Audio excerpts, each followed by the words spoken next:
So the recording is on now. I'll need to mute a few people every now and again. So I've started the recording now. We can start. Welcome everyone, and thank you for coming to this event, which is a modern languages research seminar organized by the University of Westminster. My name is Alessandro. I teach Arabic and studies, Middle Eastern studies at the University of Westminster, London. Every other week we have such seminars at the University of Westminster, where we invite people to deliver talks and to interact with the audience. Today, it is a pleasure and an honor to have Dr. Salman Abu Sitta talk to us and present his book, Mapping My Return, and also talk about, well, tell the content of his book, so his personal story. I will share the cover of the book for everyone who hasn't perhaps seen it, and also to tell us about his activism and particularly the Palestine Land Society, which he contributed to found and is the president of. Personally, I just wanted to say a few words. I discovered Dr. Salman's book last year, and it was an immense pleasure to read his story and to learn that such a contribution had been published. I was invited to speak at an event at the University of Cagliari in Sardinia to present this book, to present the content of this book, and I found it particularly fulfilling to find out that people had shared the same feelings that I had towards this book. It's an immensely, I would say, enjoyable story, even though some of the details that it conveys can be described as heartbreaking to an extent. The story of Salman, of course, will tell the story himself. I don't need to summarize it for you, but it is particularly relevant for those who are keen and eager to find out or to learn more about Palestinian contemporary history of Palestine and the destiny of hundreds of thousands of Palestinians who were subjected to ethnic cleansing in the first half of the 20th century, just to put it briefly. I think personally, I have, like I said, I enjoyed the book greatly. The thing that I have enjoyed the most as, let's say, someone who speaks Arabic is the linguistic richness of the book, the presence of Arabic terms in it and terms that cannot be translated. Perhaps Salman will say a few words about that. My favorite personally is the shag, which he mentions extensively in the part about his childhood in Palestine. But the other thing that I really enjoyed about this book is the individual experience. I think we're accustomed to hear about Palestine, especially people who are not necessarily familiar with the events of 1948 and prior to 1948. We're accustomed to hear about Palestine in political terms, in international relations, and last but not least, I guess, even people who are not, again, necessarily into Palestine and the Middle East, the disgraceful decision of the U.S. administration to move the capital of the state of Israel to Jerusalem, or such things as the normalization of relationship between Arab countries and Palestine. That all that is not the content of today's talk. In fact, is the opportunity to hear again a personal experience, and to look at the events in Palestine from an individual point of view, but at the same time collective also point of view, which is that of Dr. Salman. I will now give the microphone, the virtual microphone, to Salman, who's with us today. I had the idea of organizing such an event again when I attended the event in Sardinia a few months ago, because Salman was actually there in the audience, but he didn't have the opportunity to present and to tell his story. So rather than me boring you, I guess, with these details, with my impression of the book, I thought it would be a lot more interesting to have him tell us about his story and I guess entice us to read his book. I, of course, invite you all to purchase a copy of his book. I don't have any shares. Don't worry, this is not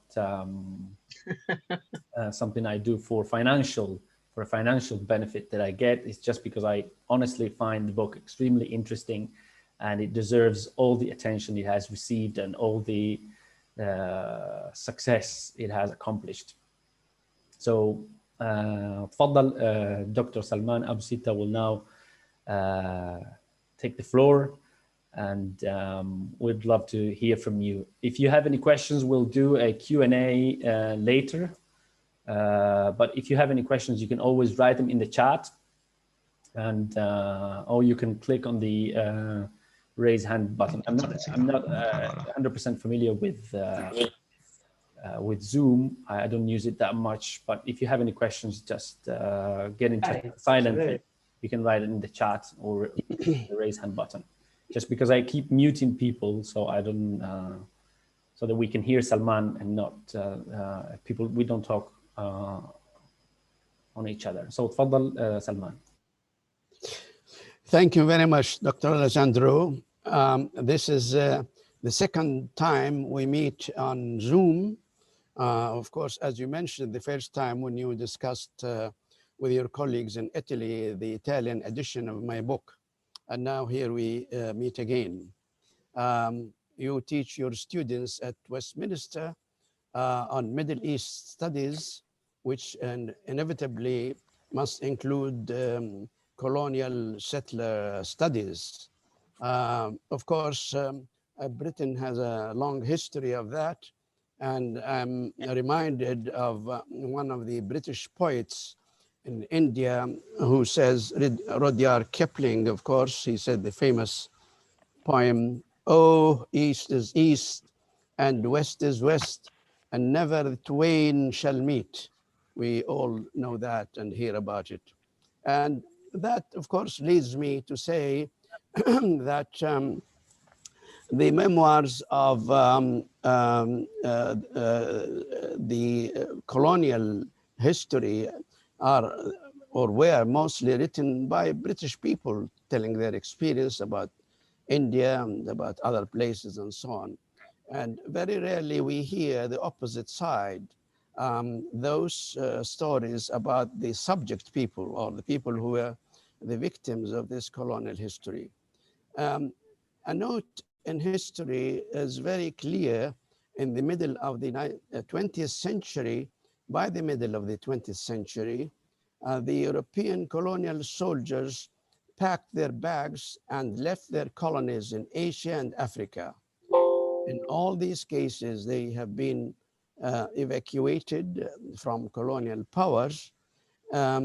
What is ironic in history is that at this very moment, just in the wake of establishing the United Nations in 1945, the European colonial soldiers, as I said, went back to Europe.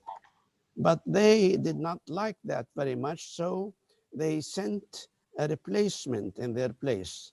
And at that moment, in the middle of the 20th century, the Jewish settlers from Eastern Europe descended upon Palestine in the opposite direction to create the only lasting, so far lasting colonial project in the world. So while the whole world got rid of colonialism in Asia and Africa, they were all replaced by one single colonial state, which is Israel today. And that, of course, is my story because I have witnessed that.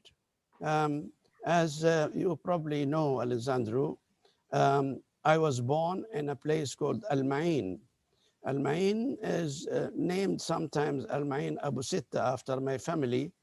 Our land is about 15,000 acres or so. We lived in there for a long time. I can show you a document from Ottoman archives about my great grandfather, who has been mentioned as some influence in the area with others. So I did not come from the ghettos of Eastern Europe or Poland or Russia. I am true and true Palestinian. And that is why the story of mine could be in one way story of colonial settler history. I was born in a very critical and violent time in Palestine within the period of 1936 to 1939. At that time, we call this time the Palestinian Great Revolt against the British. Why did they revolt against the British? There is a man called Balfour who, on the morrow of capturing Beersheba in October 1917, 31st of October, the news came to London that Allenby took Beersheba. Before that, the Allied forces, the British and the other Europeans, dropped leaflets on the Arabs saying, if you join us in the war to overcome Turkey, you will be free and independent. But that was a lie, because at that very moment in 1916, 1 year earlier, a man called Sykes and a man called Picot sat together to divide the cake of the Arab countries between them. And then, as I said, on the morrow of taking Beersheba, the first British victory in Palestine in 31st of October, second day, the telegram arrived in London, 1st of November. And the second day after that, Balfour made his declaration, agreed to with Zionist rich leaders in Europe, saying that we will create a national home for you in Palestine. So here is the first betrayal on that. Now, why do I say this? Because when I was born, there was this great revolt against the British because they opened floods of European Jewish settlers to Palestine. And of course, that was against their demand, rightful demand to have an independent Palestinian country. So that revolt was very brutal. For the first time, the British Army quelled that revolt by bombing villages by air. First time this happens. And the result of that is devastating. They surrounded villages and they gathered men in squares and tortured them, put them in cages, and they shot and killed farmers, and they killed even surrendered captives. More importantly, they disbanded all political parties and they deported their leaders. And the Jewish settlers, who were few at the time, joined and assisted all these activities. It was vast destruction of Palestine.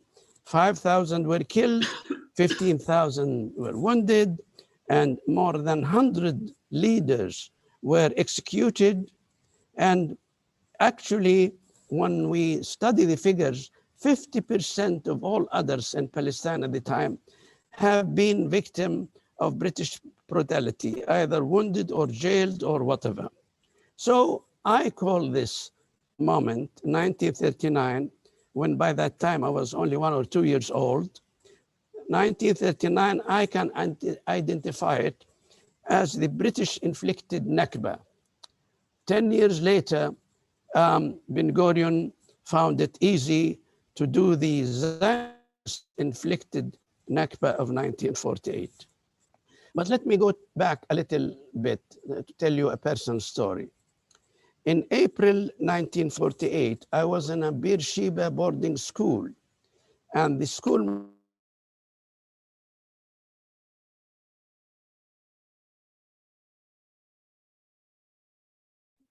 You are muted, Salman.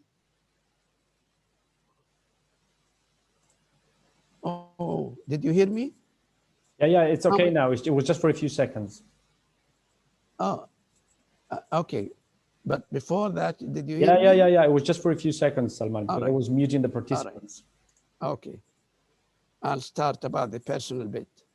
As I said, I was a pupil in a boarding school in Beersheba in April 1948 when the headmaster came and told us that the Jews are killing people in Jaffa and in Deir Yassin next to Jerusalem, and I cannot protect you. You have to go back to your families.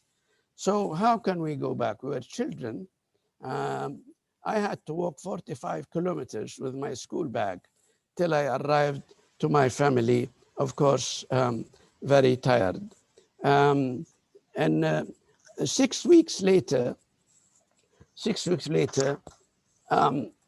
another thing struck. This time, the militia, Haganah, Zionist militia, attacked our home, our village. They came into 24 armored vehicles, and we were fighting back, of course, only 15 people with little guns, and we kept them at bay for a little bit.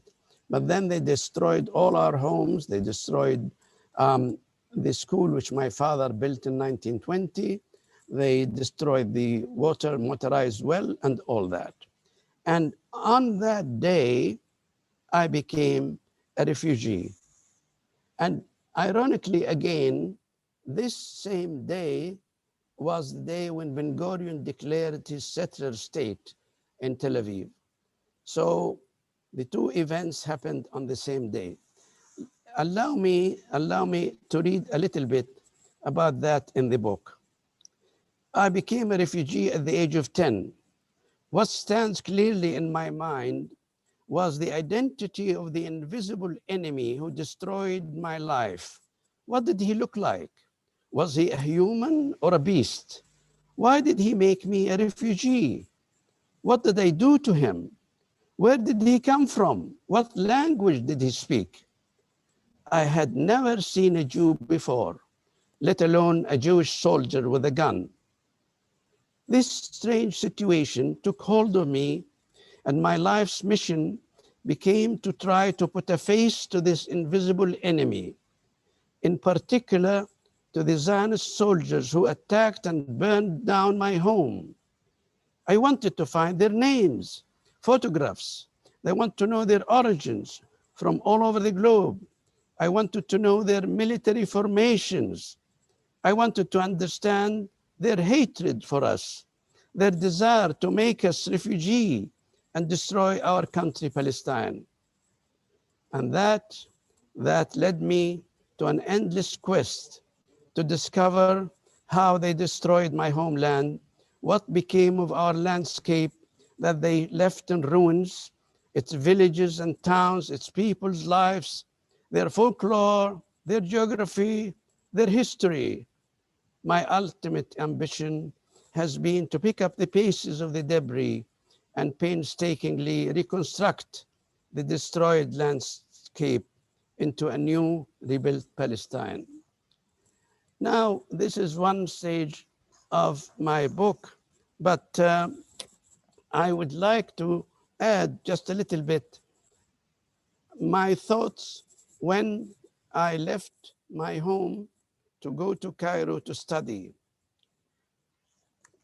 I rode on horse behind my brother on the way to school to Cairo to catch the train. I left Al Ma'in not knowing this will be the last time I see my home. So I wrote the following. I scanned the horizon behind me. recalling the places where I was born, played, and went to school, and they slowly disappeared from view. My unexpected departure did not feel that it would be such a long separation. It was simply sojourn in another place for a while.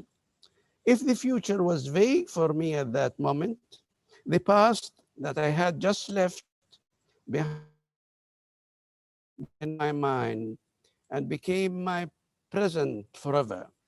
I never imagined that I would not see these places again, that I would never be able to return to my birthplace. The events of the last 2 days catapulted us into the unknown. I spent the rest of my life on a long, winding journey of return, a journey that has taken me to dozens of countries over decades of travel and turned my black hair to silver. But like a boomerang, I knew the end destination, and that the only way to it was the road of return that I had decided to take. Now, this is a part of the book which taken me afterwards to Cairo for study and then to London. I arrived in London in 1960. I had a scholarship for engineering training. And on arrival, we were hosted in a big hall. And that was my first encounter with the British Empire in its homeland. We, recipients of the scholarship, we were housed in a room, in a hall, in a building. And let me just read for you a short paragraph of what was my experience. So here they were, in the flesh, those victims of British imperialism. I should say the scholarship holders came from India, Malaysia, Africa, and all countries. So this is my first time to see the subjects of the Commonwealth in one hall, in one building. So here they were in the flesh, these victims of British imperialism, now beneficiaries of its generosity. We were in one huge hall together. When we gathered to our first meal in the dimly lit hall with unidentifiable lumps of food on our plates, I felt insulted, humiliated, and hurt. The sight of the empire's subjects gathered in one place brought to mind slave markets or captive dragged from defeated countries to show to the victorious emperor. Here we were. But my life in England was very fruitful in many ways. I got my PhD from University College London. I made many good friends. And of course, it enabled me much more than that. I was able to collect so much data about Palestine. Let me jump a little bit from 1960 to 1967. The shock of 1967 Israeli occupation of Palestine, all of Palestine. At that time, in June 1967, I was in London waiting to travel to Canada to take up a university teaching job. I heard the terrible news of yet another major Israeli attack. In June 1967, Israel attacked and occupied the remainder of Palestine, now called the West Bank and Gaza Strip.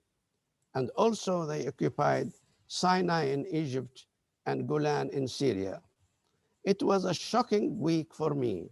I was about to start a bright future as a young university professor in Canada, and here this war came. I was huddled in the hotel room with my young wife for a week, not able to understand what's going on. So I wrote about that in the book. Allow me just to read this paragraph. It was unbelievable and incomprehensible. During the past 20 years, We had thought, dreamed, and planned for the advance in the opposite direction, to return to our homes and lands, to resume our peaceful lives, to terminate the shameful life of exile, and to restore our bond with our land. Perhaps just in time to go there and to water the trees, repair or reconstruct the destroyed homes, and clean up the wells filled up by Israel. There was still a living memory that could trace places, fields, and roads without the help of maps. For years or two after Nakba, people were able to sneak back to their houses in the darkness and find them as they had left them before. Their horses could have returned to their stables by their instincts. Birds, as Fairuz's song goes, did not leave, and they would be waiting for us. Cactus trees, called sabr in Arabic, patience, with the appropriate double meaning of patience, would still be there. Even if the trees had been cut down, they would grow again. The tracks, unpaved roads leading to the village or the fields might still be traceable, although Israel has plowed them in the opposite direction. So that was my feeling in the very painful week in June 1967. Then we go forward a lot of time, I mean, some years ahead, from 1967 to 1995. During that time, I was established as a university professor in Canada. And then there was an opportunity for me to see my homeland after the infamous Oslo. So I took my daughter, one of my two daughters, with me to visit Palestine. We arrived as tourists. Why? We were asked, why are you here? We are visiting, we're just visiting. They were afraid of the word that you are Palestinian returning home. And then I went round to all of Palestine, showing my daughter Palestine, because I know it very well from the maps I made. I told the taxi driver, go left, go right, stop here. We went from Jerusalem up north to Tiberias to Safed, and then to Akka and down to Haifa, and then Jaffa, and Lid and Ramla and Beersheba, and then to my home in Al-Ma'in. And in that first arrival to see my birthplace, I was overcome by emotion. And my daughter thought I have fainted or something. I'll show you a little video she had taken of me on that moment. Can I share the screen now? Yes, Salman, by all means, you should be able to share content. I hope I know how to do it.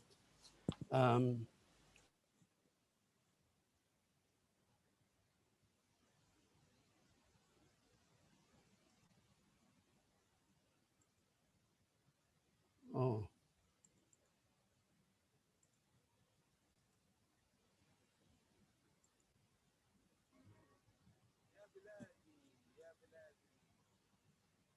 We hear someone saying, Ya Biladi, Ya Biladi. So I can hear the audio. No. I think you need to click on share screen and then enlarge the video on your computer. Can you see? No, can you open Zoom, Salman, and click on share screen below? So we have all the commands. One of them is share screen. So what shall I do? It's highlighted. What shall I do to share the screen? You just click on share screen. So if you go on Zoom, if you come back to Zoom, yes, the commands below, one of the commands below is share screen. Yes, okay. At the bottom where it says more, Salman, if you look down at the very bottom of your screen, see where it says react, it says start video reaction more. I see share screen then. Yeah, then they click on that one. Share. That's it. Yeah, you can show the video now. We're looking at your screen, Salman. No, but I want to find where it is. You can see all my screens, right? Yeah, we can see your screen. Okay. Sorry about that. Here.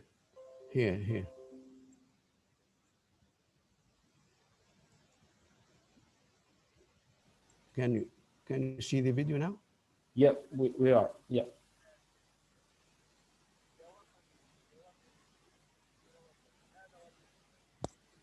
If you click on close for the Harrods notification, Salman, we get a better. Yeah, just close that, please.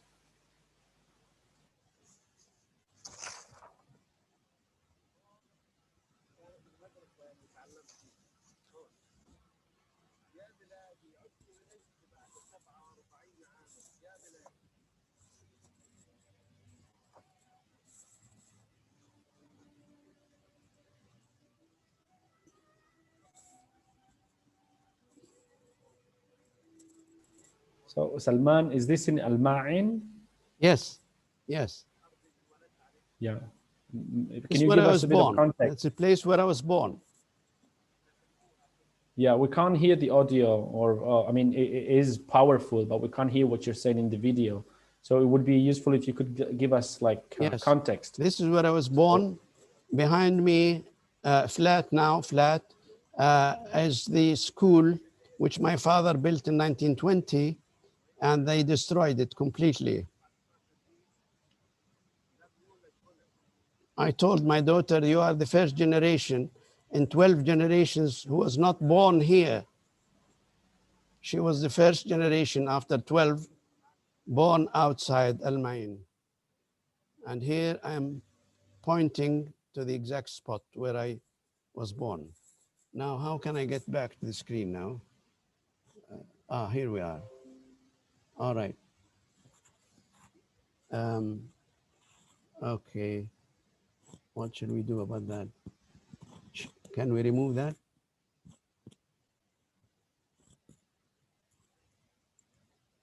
All right. Alessandro, you're muted. Oh yeah, sorry. So Salman, at the top of your screen, you should see a Zoom command that says stop sharing. It's unless you have anything else you want to show us. Okay, got it.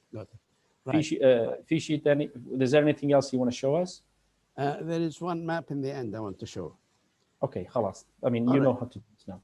Okay, that takes me to the subject which you put in the post, mapping Palestine. Where can I start? I could start from London in 1960 when I lived in London studying. I wanted to know about Palestine, and so I tried to collect as much as possible of the maps of Palestine. You know, Britain at that time only left Palestine 10 years back. So all the documents, or I thought most of them, are there. It was not an easy job because all the documents about Palestine have been obliterated, renamed Israel. It took me a while to know that they renamed it to be Israel. And I collected as many maps as possible because not only Israel took our land, they took also all our documents, all our files, all the government of Palestine files about education, about health, transport, roads, airports, railways, agriculture, health, and all that. They took all of that. They left us blind in memory. So I tried to collect as much as I can. And I did. There are so many places in London, there's not one place. But then the search took me to other places. In Germany, I found the records of Germany in the First World War in Palestine. They had aerial photos and they had other documents. In Paris, there has been documents as well. Of course, in the United Nations, they have a lot of documents. In the Library of Congress and the Ottoman Archives, over a decade or two or three, actually, I collected so many maps and documents about Palestine. What to do with all that? We had to create it into a scientific way. So I created the Atlas of Palestine 1917 to 1966 of 700 pages describing Palestine from the first day of the mandate until just after the Nakba and before 1967 war. It's a record which has been hidden from the West for so many years, even now to some extent. It's a record which shows the shame of all the Western countries which created a colonial project in an ancient land in the age of TV and airplanes and the age of United Nations, not in the age of bow and arrow, not in 200 years back in unknown charted land, but in an old land, a revered land, and people who lived there in the land are deep rooted in it more than many places in Europe. And this, of course, led me to another series of atlases. Atlas of 1948, Atlas of Nakba, and then the return journey, which is the maps of Palestine, which was destroyed, added on the maps of Israel of today. We can show where the village was and what's left of it, and who is living on that land today. We also last summer produced an atlas called Atlas of Palestine 1871 to 1877. Why is this atlas? This atlas is intended to show Arab Palestine, in which there is not a single Zionist colony. In 13,000 names and 500 pages of maps, there is not a single Jewish colony. This all came mostly after Balfour. So this is the story of Palestine, which has been destroyed in the age of so-called civilized nations, in the age where there are news and TV and all that. It is a deliberate crime which will never be forgotten. From this data, which now we have, of course, created in the computer, a huge database, we decided to say, now with this data, how can we plan the return of the refugees to their homes? Of course, as all of you know, most of you know, that there is a huge pile of UN resolutions which is calling for the refugees to return, notably Resolution 194. There is not a single line in the United Nations and international law which does not confirm and affirm the right of Palestinians to return. But they did not return. They returned in many places in Bosnia, former Yugoslavia, in Iraq, in Afghanistan, in even Paraguay, in Uganda, but they did not return to Palestine. Why? Because the same Western countries which planted Israel are vetoing any resolution to do that. So we will never give up. So we created a database and we said, let us see. They tell us, of course, that the country is full of new settlers and there is no place for you to go. This answer is immoral and racist. If people attack you and live in your home and kick you out and you say, you knock on the door, you say, this is my home, say, sorry, the house is full now. This is not acceptable. But just to answer that point, we created the return plan. We outlined the land of every village depopulated and found out who lives there, whether Russians or Ashkenazis or Sephardim or what, who lives there, how many are they? And we divided Palestine 1948, now called Israel, into areas divided by village lands of people who were deported, depopulated. We found a very startling result that most of the refugee land is still empty. I repeat, empty. How come? I'll explain. 87% of all the Jews in Israel live in only 12% of Palestine. And who lives in the rest?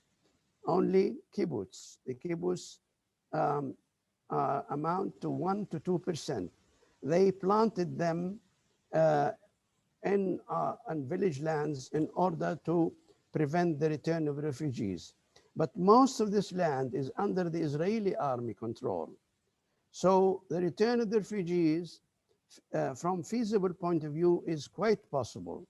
If you apply the international law, there will be very little displacement of Jews who are there, assuming they would like to live in a democratic, free, non-Zionist country. We even went further. We created a database about 6 million Palestinian refugees. We know their names. We know their families. We know where they come from. We know what land they own. We know where they live today now, in what refugee camps. We even charted return trips, how many buses we need for them to go back home. Many of them could return walking. In Gaza, for example, which is crowded, it is the place where 247 villages have been depopulated by Israel and put in an area of 1% of Palestine, where their home was 50% of Palestine. The density of population in Gaza is 7,000 people per square kilometer. And the people who took their land, few kibbutz in the southern part of Palestine, their density is 7 persons per kilometer. Compare 7,000 to 7 persons. So that is the reason why the Great Return March in 2 years back in the summertime, when young people demonstrated saying, we want to go back, we want to go back, here is our home. They are second, third generation Palestinians. And of course they were shot, and 36,000 were shot, and 7,000 of them were shot in the knee to be amputated. If you go to Gaza now, you'll find many young people who are with amputated legs. This is the Israel which the West now is supporting. Now we also made another calculation. We said how many houses we have to build for them. And we found that there is a vast number of engineers and labor force among Palestinians who could rebuild these villages. It's amazing. What we need is only 1.5 to 2 million housing units. And the Palestinian engineers built more than that in the Gulf countries. So they can do it by themselves. And they can actually rebuild Palestine if they were allowed to. They don't need aid. By the way, if they were given small aid, it will be a drop in the bucket as compared to what the United States pays Israel every year. We would relieve the United States from paying big annual sums, $38 billion.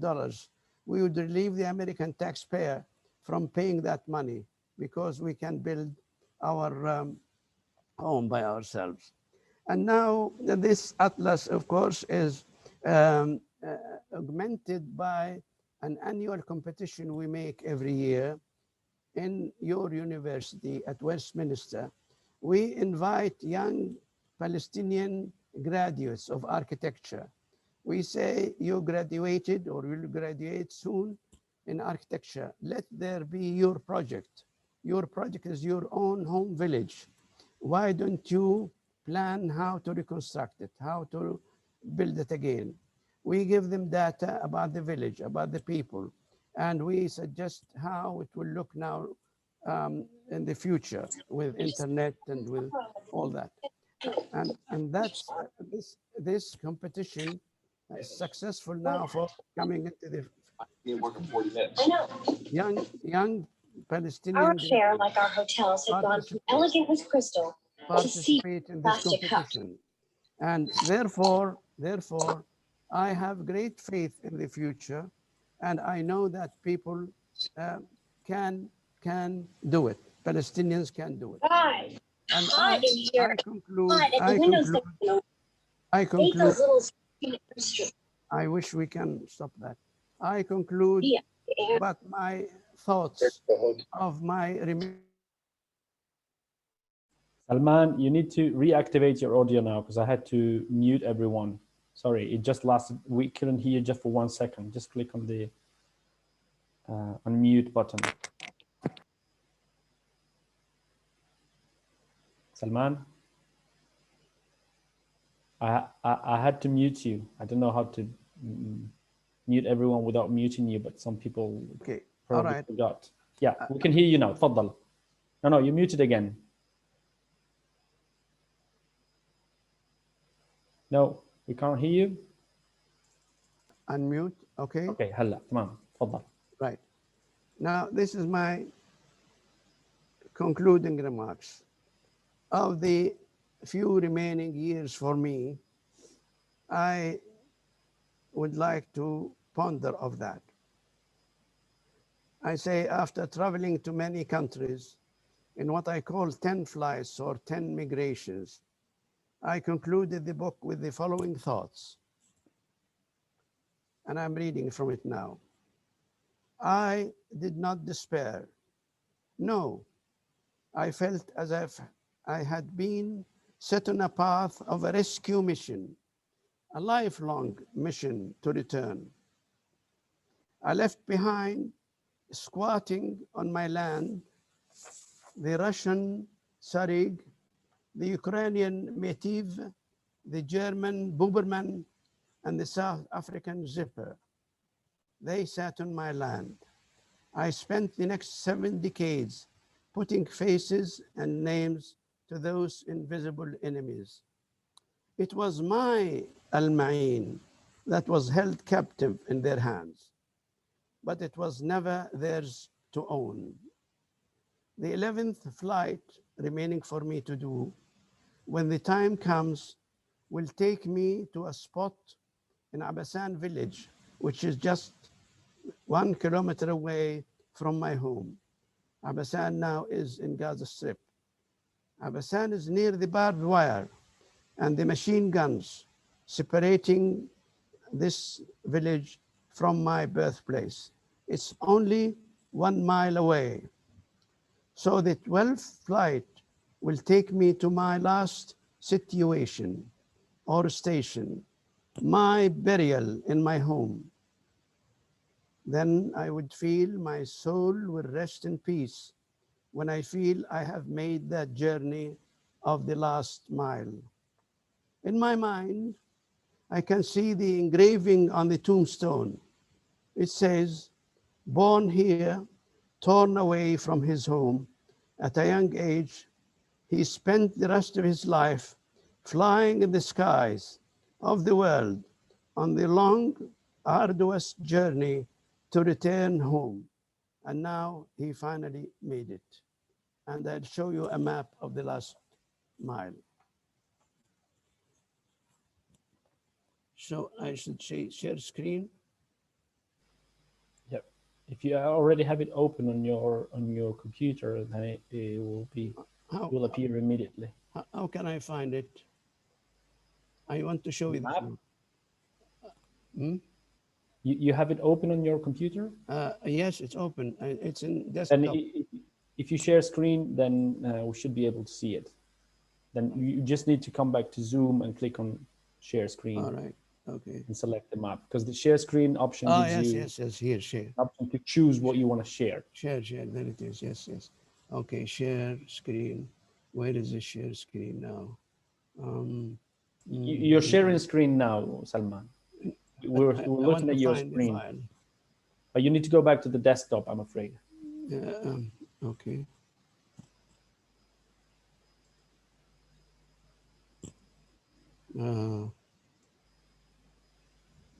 Desktop. Where is desktop? Where is desktop? Desktop. Yeah, we can see your desktop now. If you know the name of the Where, file, this one? the map. Desktop, where is it? Yeah, we're looking at your desktop now. We can see your desktop. Share screen. Here it is. Here it is.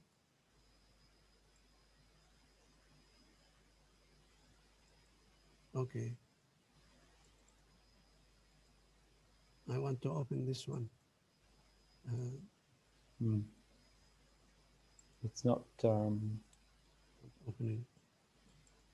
We can only see. I mean, we can see that your mouse isn't moving.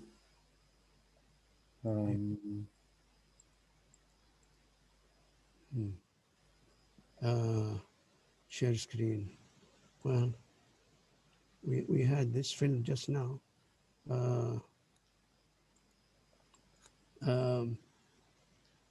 What shall I do? I don't want to waste your time. No, it's okay. I mean, it's just that we can see that you're sharing the desktop, just we cannot see anything else. Here it is. Here. Here it is. Okay. Here it is. Yeah. All right. Here is the last mile. Here is Gaza Strip on the left. Here is Abbasan. He hasn't opened yet. Actually, so I think it will take like a few seconds for the file to open, and then it says you are share training. Yeah. Screen share. Can you see now? I mean, I guess it's taking a while. It's probably the connection. So, I mean, we can wait for a few seconds. It's no problem. I'm sure this is... I see it now on my screen. Yeah. So we should be able to see it in a few seconds. I call the last stop in Abbasan in Gaza Strip my 11th station, and my burial will be on the 12th station in my home, which is only the last mile. I have to show you this map, and I conclude. Salman, can I ask you, in the meantime, while we wait for this to open, I guess I'm not 100% familiar with the geography. How far is this from your birthplace? You mean the map? Yeah. As I said, it's 1 mile. It's literally the last mile. Okay, so it's 1 mile away from your birthplace. Yes. Okay. And actually, literally, it's the last mile. I wish you see the screen. Yeah, it's taking a while to share. Not coming. It says you are screen sharing. Yeah, you are. We can see the folder where you have the map, but the file itself is not showing. Has it opened on your computer? It is open, yes. It's the trouble with it is it's very small.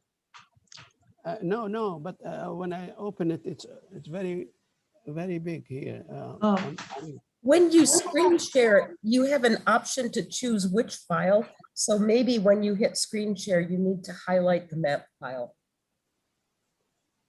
We need some help here. In my screen, it's full screen.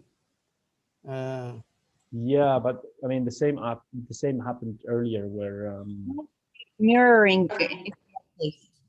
It's about mirroring, how you're mirroring. Yeah. Can you maybe Alessandro, if you send it to me somehow, like via email, I may be able to share it. By email? Yeah. Yes. You can stop sharing screen now. So in the meantime, you can email the file to me, and I can try. All right. I'll send it to you right now. Yeah. So I mean, you can breathe for a few seconds, I guess, and then send me this file, because you've talked so much and we've enjoyed the talk so much. I guess, I mean, the number of participants speaks for itself. We've had an amazing turnout for this event. I honestly was expecting a successful event, because the topic and the book and I guess your persona as well are all extremely interesting. But a turnout like this is, like I said, unprecedented for these seminars that we have organized. And I am extremely grateful to everyone who has attended, who has turned up today, who's stayed here, even in spite of the technical difficulties that we have experienced. So this is just a thank you for attending.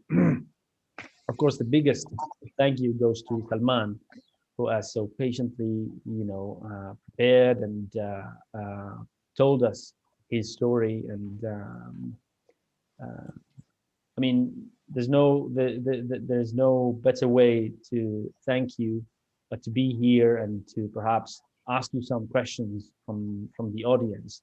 I can see that there are already a couple of questions.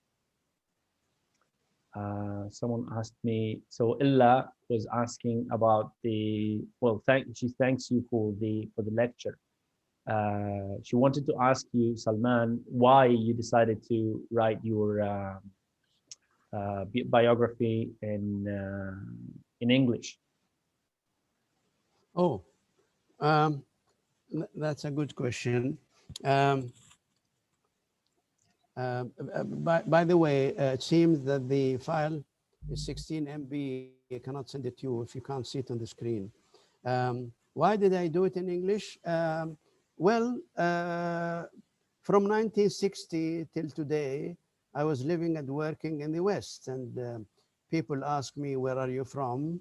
I say Palestine. You say Pakistan? I said, no, Palestine. And the ignorance is excusable if you hear it from a grocer or a waiter, but it's not excusable at all if you hear it from a university student, and worst still, if you hear it from people who knew, but they lie. The Zionist propagandist deliberately lies.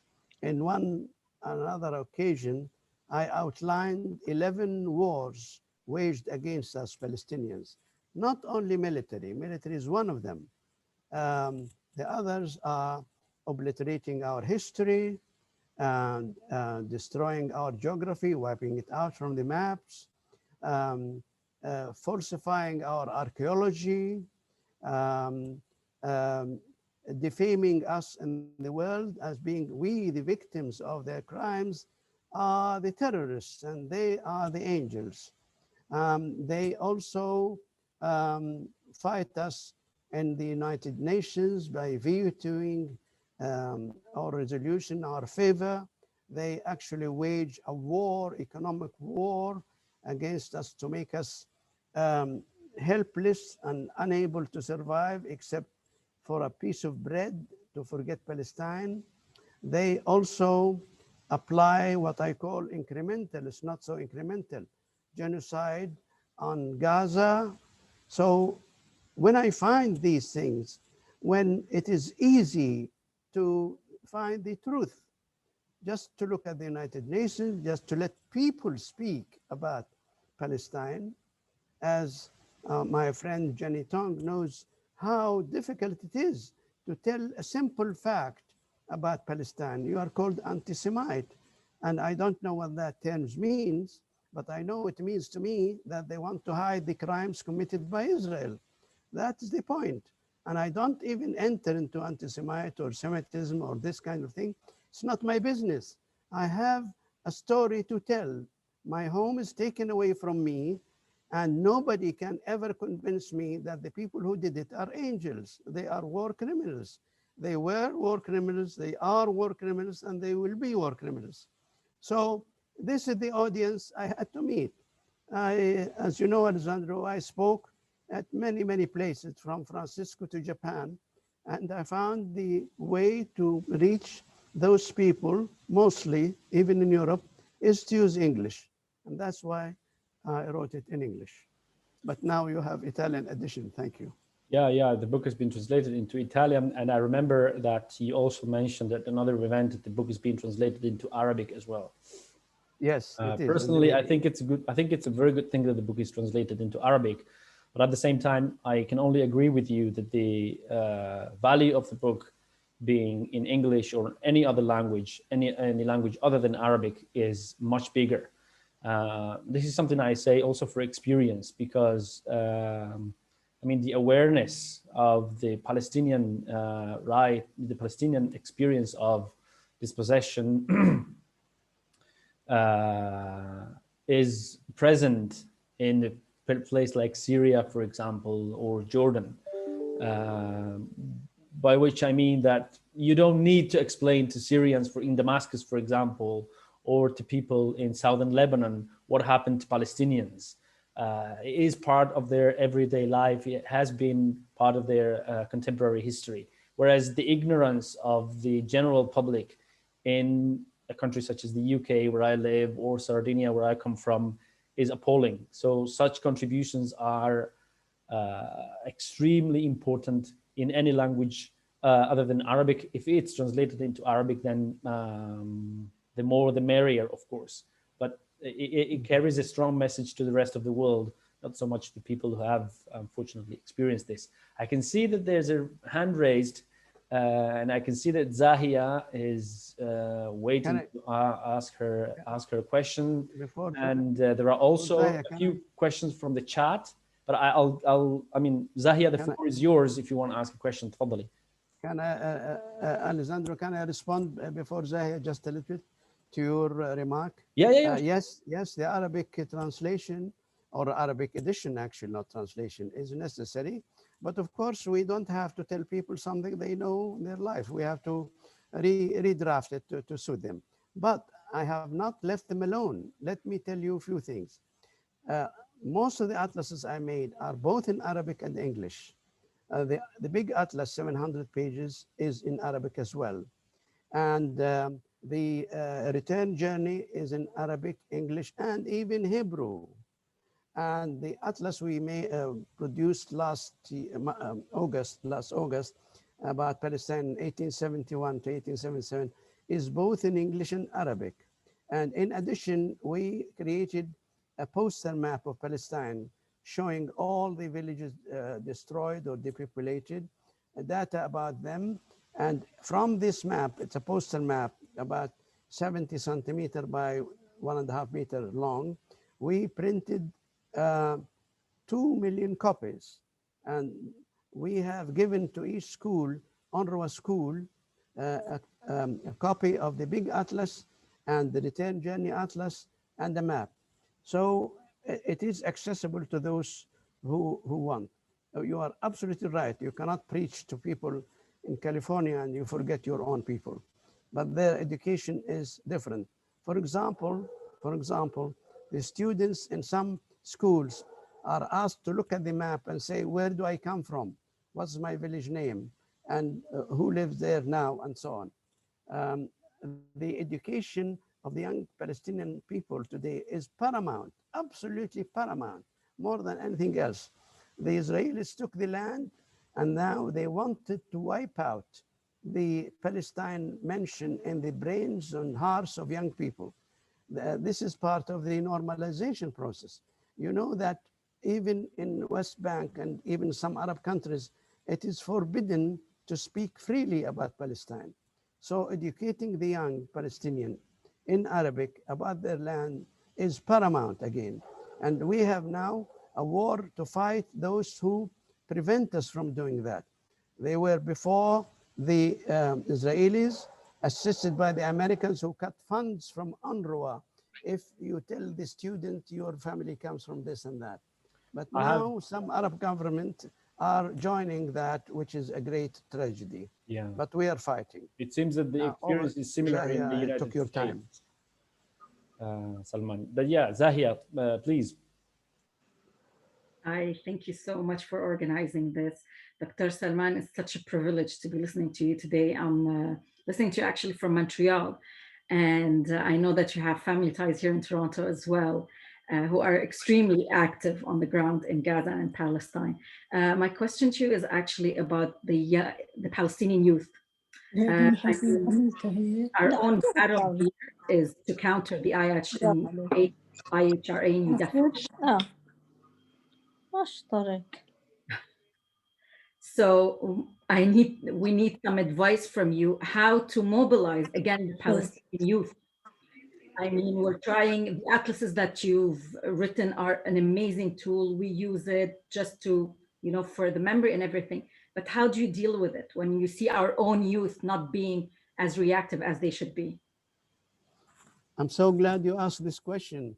It has been in my mind for at least since 2005, when I started a group of young people who are very good in graphic design and filmmaking and so on.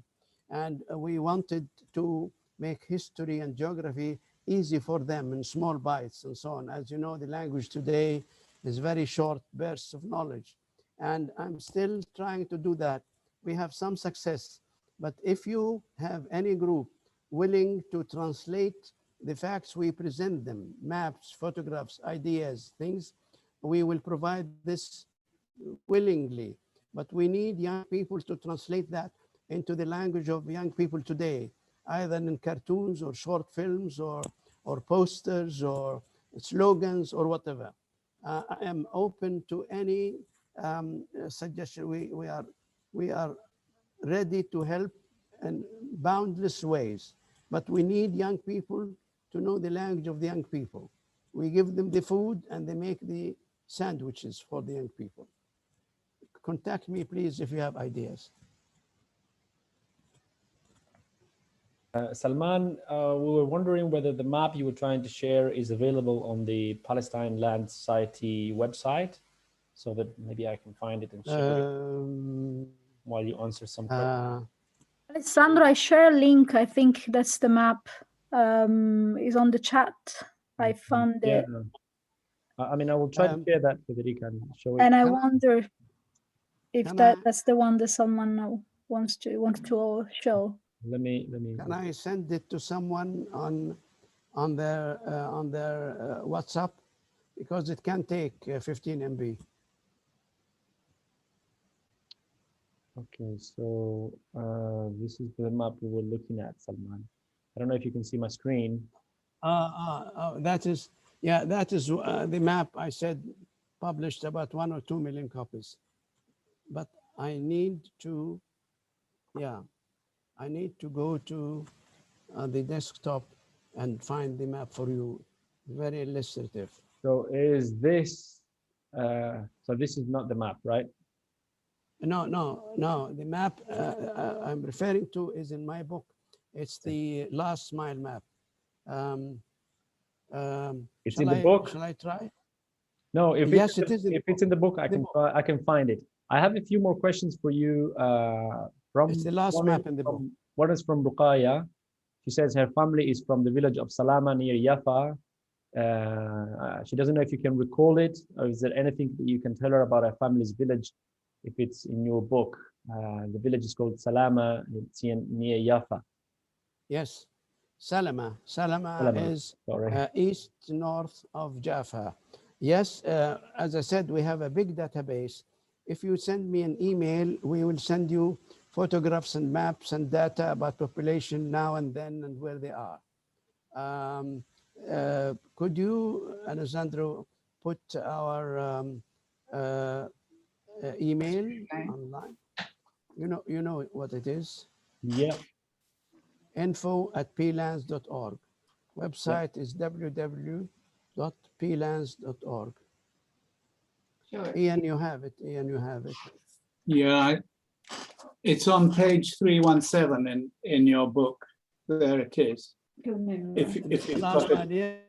Yes. Thank you, Ian. There it is. Yes, it's the last map.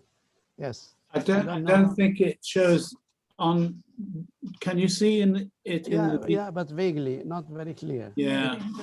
It's the last mile, literally last mile between me and my birthplace and possibly my burial place. I hope it's possible to show it, because it's a very touching map. So it's page 371, you said? Yeah, 317. 317, okay. Let me just go there quickly. Let's see. So 317. Okay, Salman, I should be able to share this map in a second. Just bear with me. From my desktop, right? No, from my desktop. Can you see it? Yeah, okay. You started. No, not yet. Here it is. Oh, thank you very much. Thank you. All right. Okay. Let me explain this again. The shaded area on the left is the present Gaza Strip. The village next to us is called Abasan, which is just at the left side of the map. Now, in the middle of the picture, Al-Ma'in Abu Sitta, and this is what I call my 12th station after arriving to the last point. It is literally 1 mile, and that is the place on the map says Karm Abu Sitta, School Abu Sitta, Al-Ma'in Abu Sitta. This is my home village, and I could walk it if I can, or be carried if I am dead, from the 11th station to the 12th station. That is where I would like to be buried, exactly in the same spot where I was born. It is literally the last mile. Thank you, Salman. Thanks. Shall I stop sharing the map? Yes, I think it's clear. Could you wait just, dear. No, that's okay. Ian, you want to ask something? It just takes a second. Well, it's just that it's the connection between me and Salman.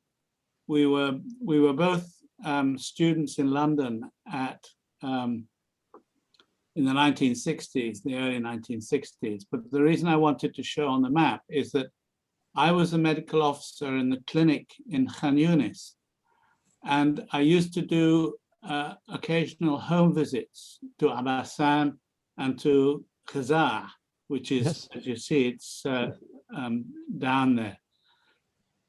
And so it brings back memories for me too. This, it was I can't talk about it anymore. Sorry. Mm. Thank you for showing that. Thank you. That map. Sir Ian, I salute you. I salute you. I tell our audience the wonderful work you are doing on behalf of Palestine. You have seen it firsthand, and your conscience did not let you forget that, and you tried to bring some justice to this situation.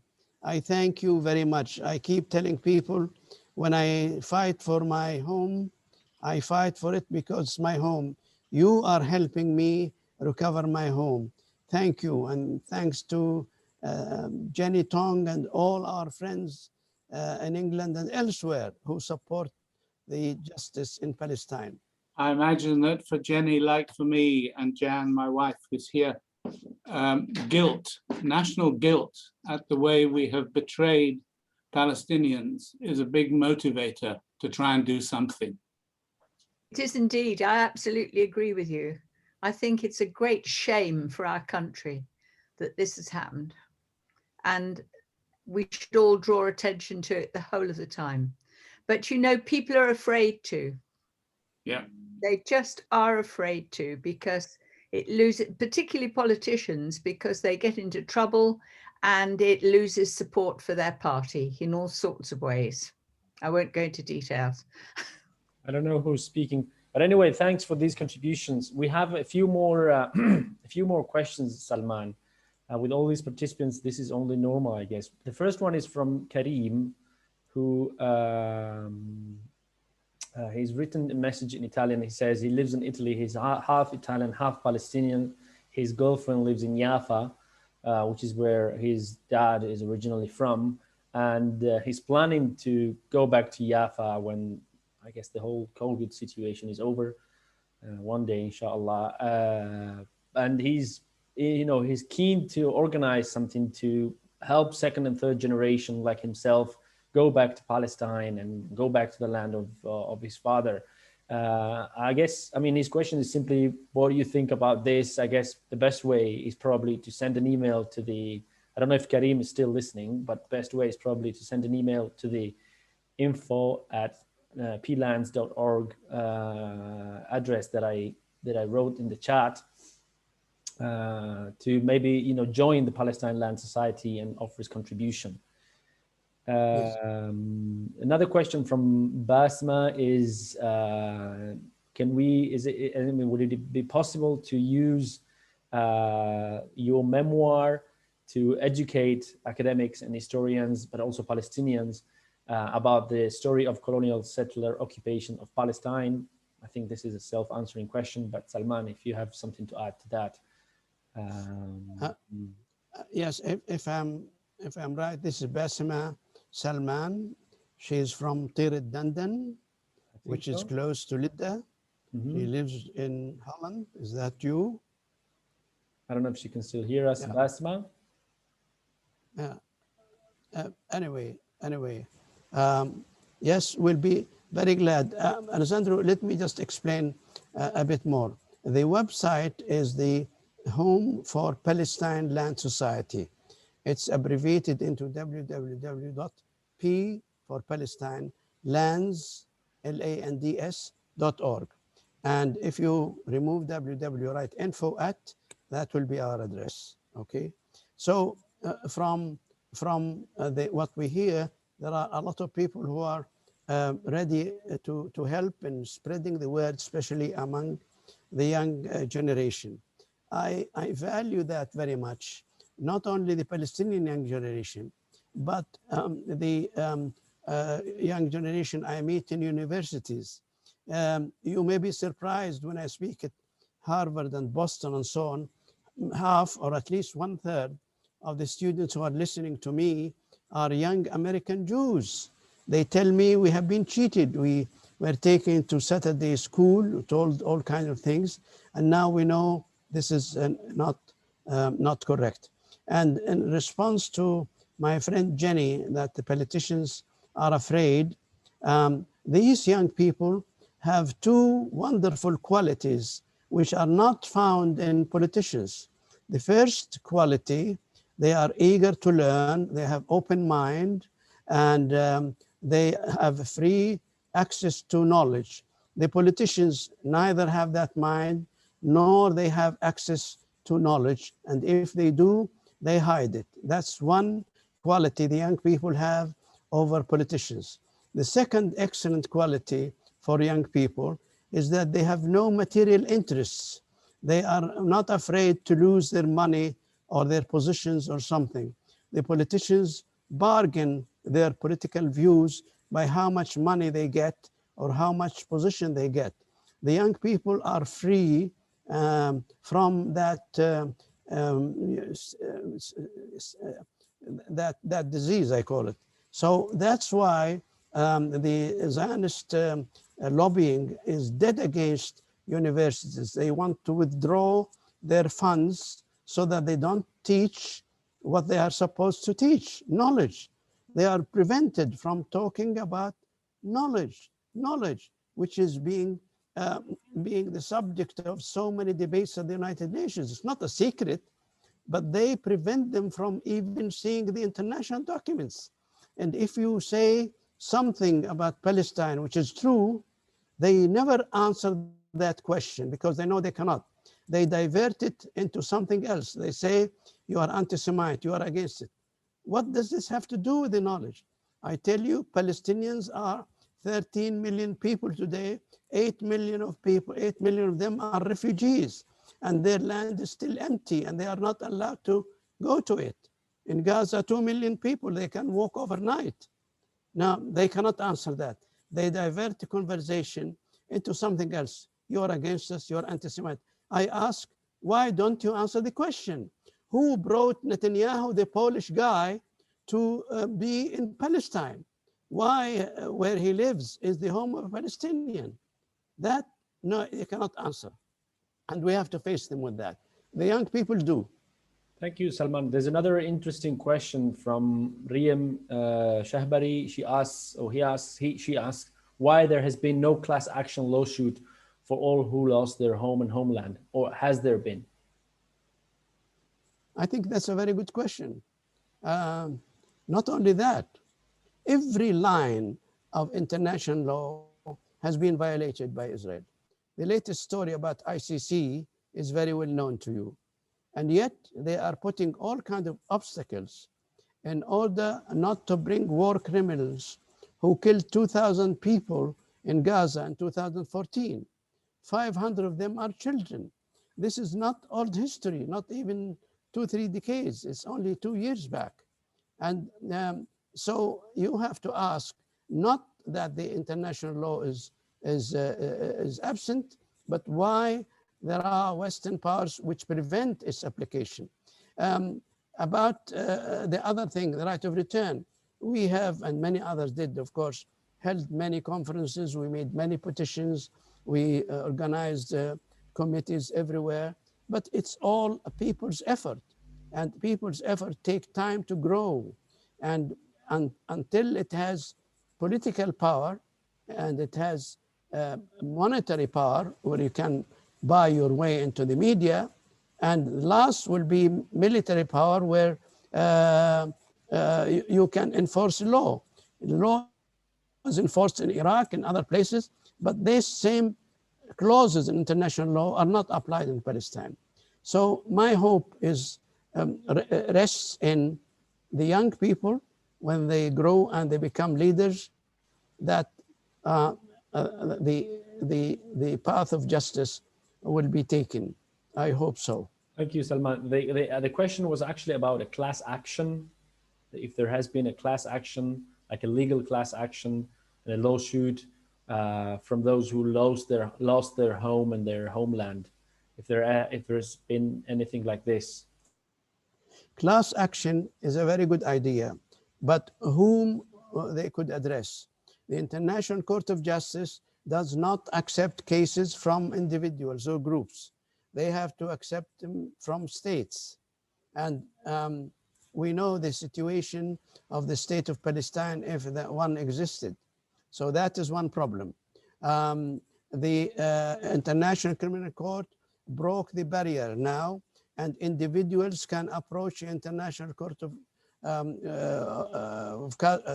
Justice and apply, but not the International Court of Justice. No, they cannot do that.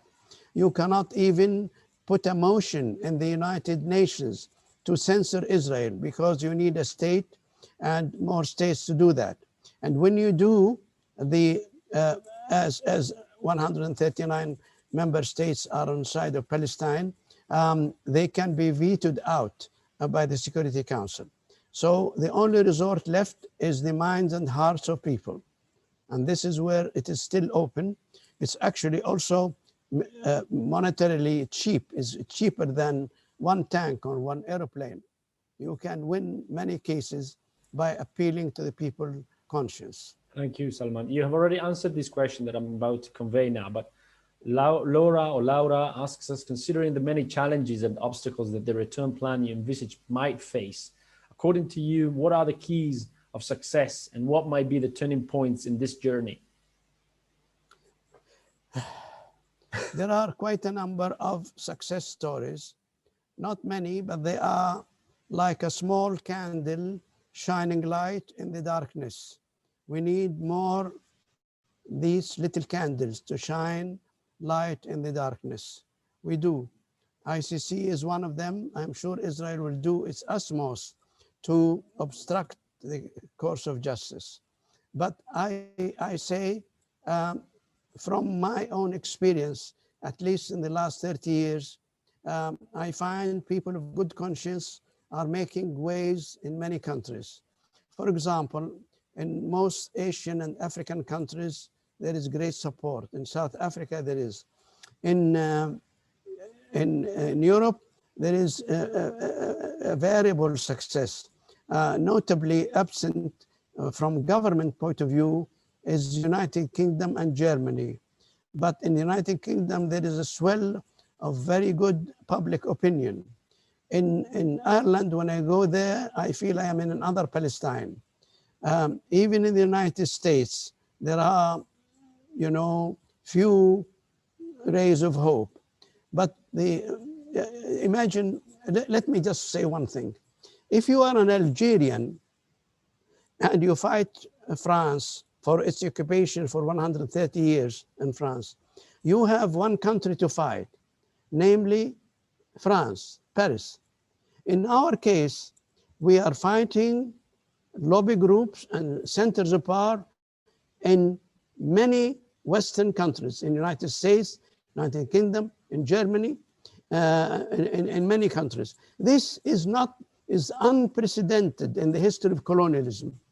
You could fight, for example, Portugal for its colonialism. You could fight even Holland in its colonialism in Indonesia and that kind of thing. We fight the major political and financial powers in Europe and America. It is a task given on the shoulders of Palestinians who live peacefully and who never had that kind of power. And it's remarkable, it's a miracle they are still standing till today. But we'll still continue. In 2030, we will be 18 million people. Half of them, 9, will be in the soil of Palestine under apartheid. Now, how long will that last? We know the history of apartheid. Everything, let me just remind our friends here. In the last 100 years, the world got rid of Nazism, fascism, even formal communism. Many and all of the colonial settlers in many countries, all of them have gone, except in the new one which planted in Palestine, namely Israel. This odd situation, how long can it last? Who can imagine, like in the February of 1940, that the whole world will be changed in Europe? Who can imagine that? But it did. And so we have not lost in the future of justice. Thank you, Salman. Thank you very much. I think Basima was keen to talk. She saw my message about, I asked her to open her microphone, but then she's writing right now. Basima? Hello. Ahlan. Hi. Hello. Hi, Alessandro. Hello, Basima. How are you? Salman, كيفك? Hello, from Tir Dandan, refugee from a small village near Lid. Tir Dandan. What I wanted to say, when I speak to Europeans, when I introduce myself, I said, I'm a second generation Palestinian, stateless Palestinian refugees. They ask me, what do you mean by second generation? Maybe this is something Salman Abu Sitta can help me and others how to explain this in short, so people understand what does that mean and what that implies, second generation, third generation, especially for Palestinians who came from Syria, from Libya, all those countries. They moved to Europe, and now some of them have been even twice in their lives, what I've seen, and even 3 times refugees. So maybe this is also one important part in the whole story, of Nakba, of the Palestinians, their displacement. It hasn't been for 1, twice, 3, and even 4 times. Maybe you can help me with that, Dr. Salman. Thank you, Basima, thank you. I have the answer in the first page of my book. Alessandro, would you be kind enough to read the dedication in the first book, and the first page of my book? Yes, Amrak. Please read it. To my parents. Dedication. It's taking me a while, but the source, Al-Ma'in. No, where is it, Salman? Is it in the dedication? It's 3 lines on a page by itself in the front. To my parents, Sheikh Hussein and Nasra, the first generation to die in exile. To my daughters, Maysoon and Rania, the first generation to be born in exile. That's the answer, Basima. My parents are the first generation to die in exile, and my 2 daughters are the first generation to be born in exile. Here it is. And so they are the first generation, but their children will be second generation refugees and so on. So it's remarkable, really remarkable. My parents are the first generation to die in exile, and my 2 daughters are the first generation to be born in exile. And my family can trace their lineage to 12 generations back. Thank you, Salman. Let me have a look if there are any more questions. Emilia is actually a former student of mine from the University of Manchester. She asks, of course, she thanks you for an inspiring talk. She asked, would there be any way to provide your maps as infographics, so printable maps, to university students to distribute and educate fellow students on Palestine history during our student actions?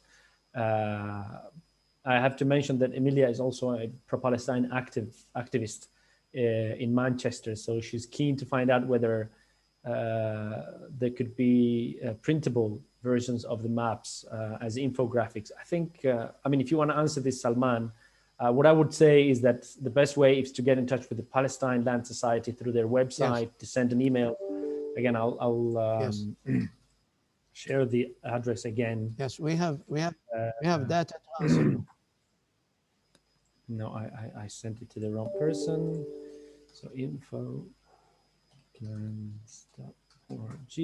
So I mean, if you want, I can say this on your behalf, Salman. Salman is very keen to answer kind of more articulate questions that you may have via email, particularly those questions who are who concern your participation, your activism, what you can do, in other words, yes, not just to necessarily to join Palestine Land Society, but to contribute, yes, to their activities. Yes. So I can assure you, because I have interacted with Salman for a few months now, that he is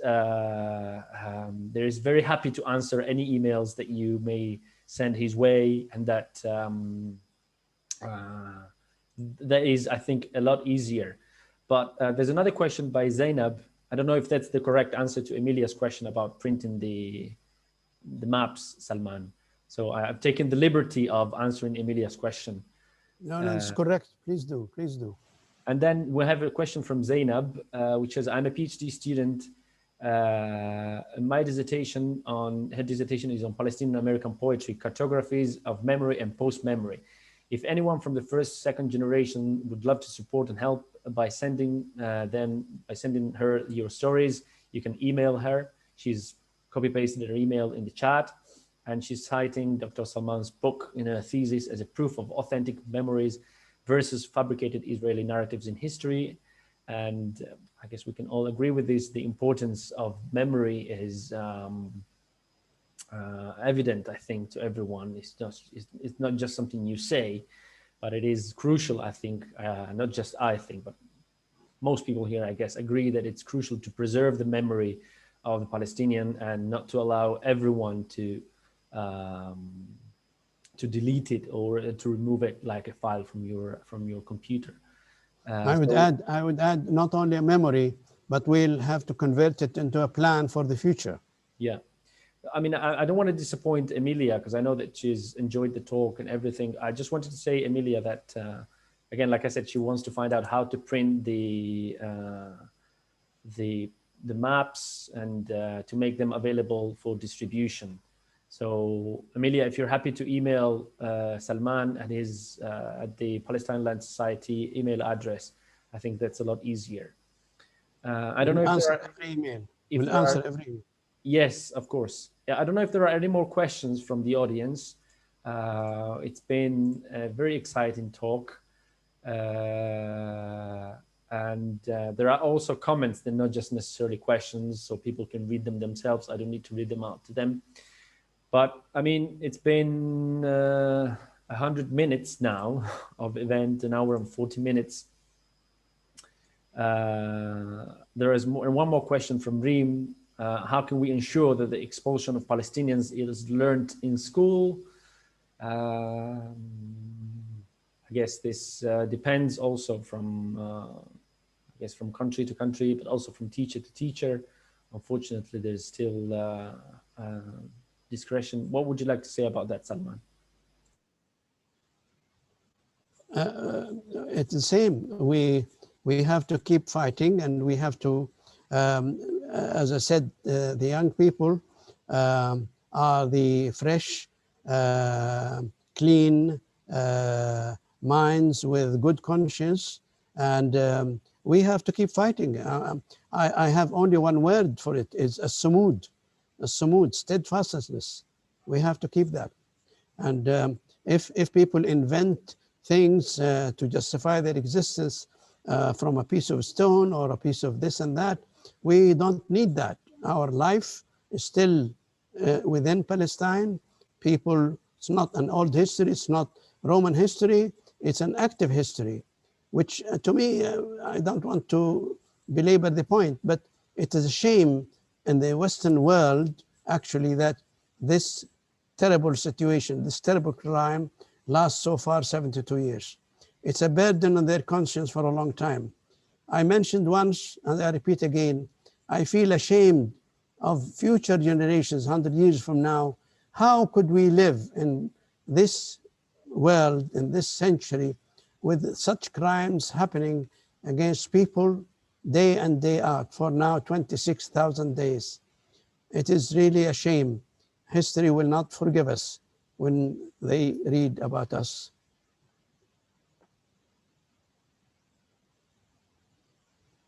Okay, sorry, I was muted. So I think we can wrap this up now after an hour and 45 minutes.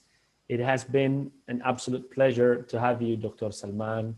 I don't know if everyone would like to join me in a round of applause or at least write something in the chat, but many, many people have already written that they are so grateful for your talk and they have enjoyed it greatly.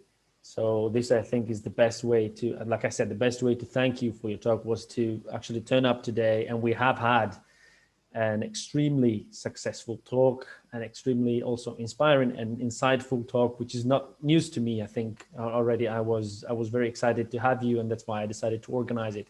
But you can see the flow of messages of people thanking you for your talk. One last thing I would like to say is, or to remind people about, is this book, which is what inspired me to organize this talk. And it's Mapping My Return, a Palestinian memoir, of course, by Salman Abu Sitta. You can order it online. You can, if you can't find it online, then you can always, again, email me, or you can email Salman, and we can direct you to the right website or to the right distributor to find a copy of the book. Which is, I mean, the talk, of course, I'm sure you agree, has been inspiring and insightful. Reading the book is the next step for you to learn about this story and to just, I mean, find out more. At least for me, it has been an extremely useful experience to find out more about history, about again, like I said, the individual experience of Palestinian in the 20th century. So thanks again, Salman. Thank you everyone for attending. Let me again remind you of the Palestine Land Society. You can look them up online. You can email Salman if you have any questions, if you're keen to maybe use his works in your research. Some people are using it in their PhD. If you wanna join Palestine Land Society, or if you have any ideas that you want to share with Salman and you want his support or his experience, feel free to email him at info@plands.org.org. Thank you very much. Someone is asking whether the recording will be available. Yes, I have recorded this event. Hopefully it will be saved on my personal computer, but then I will share it with the good people of the University of Westminster, who will make it available online for everyone to watch in the future. Thank you very much. Let me say thank you, Alessandro, very much. This is second time you do a great job, and thanks to all the people who attended tonight. Many of them are very good friends of mine. Thank you all for standing on the side of justice. I'm sure there is no question in my mind that justice will prevail with your help. And justice has a long life, while injustice has a short shelf life. And we believe in that. And if anyone has a question, especially young people who need data, information, or offer help, please write and we will answer in time. We'll never drop any question. It may take time, but we will do that. Thank you again for your presence tonight.